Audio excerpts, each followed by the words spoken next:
On my next video, I'll be talking about Glenn Beck. He's a media personality, radio host, author, entrepreneur, political commentator. He hosts the Glenn Beck program on radio and also a TV show. The founder and CEO of Mercury Radio Arts, a multimedia production company. It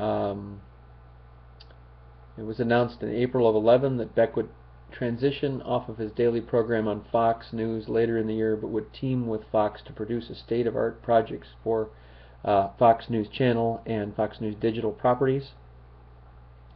Beck's supporters praise him as a constitutional stalwart defending traditional American values, while his critics contend he promotes conspiracy theories and employs incendiary rhetoric for ratings. I would tend to view the latter as more true, and he loves chalkboards. An interesting interview with Beck and Penn too, if you have a chance to catch that on YouTube. It's kind of interesting. He's been in many controversies, and he's had stage show appearances, many books. He's a very rich man, and very religious as well, trying to save the world kind of thing, or at least that's the way he positions himself. But I think he's more into his own fame than anything. Not afraid to talk in a controversial way about a lot of issues. Several incidents involving Beck and President Barack Obama have resulted in a notable public controversy. In response to Obama's remarks on the Henry Louis Gates controversy, Beck argued that Obama has repeatedly shown a deep-seated hatred for white people or the white culture. So he throws words around like this that are very, very dangerous, very, very, very incendiary. He says, "I'm not saying he doesn't like white people, I'm saying he has a problem. This guy is, I believe, a racist." So here's Glenn Beck calling the president a racist. And then, ironically, what's causing those comments, right? These remarks drew criticism and resulted in a boycott promulgated by Color of Change.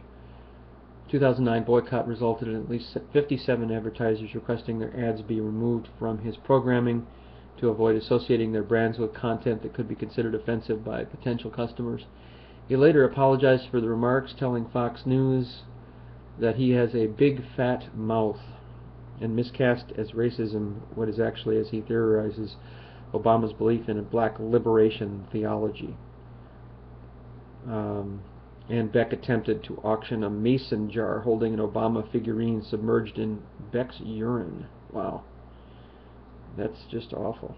He's kind of gone off the deep end there, huh? In 2009, Beck and other conservative commentators were critical of the Association of Community Organizations for Reform, now ACORN, for various reasons, including claims of voter registration fraud in 2008.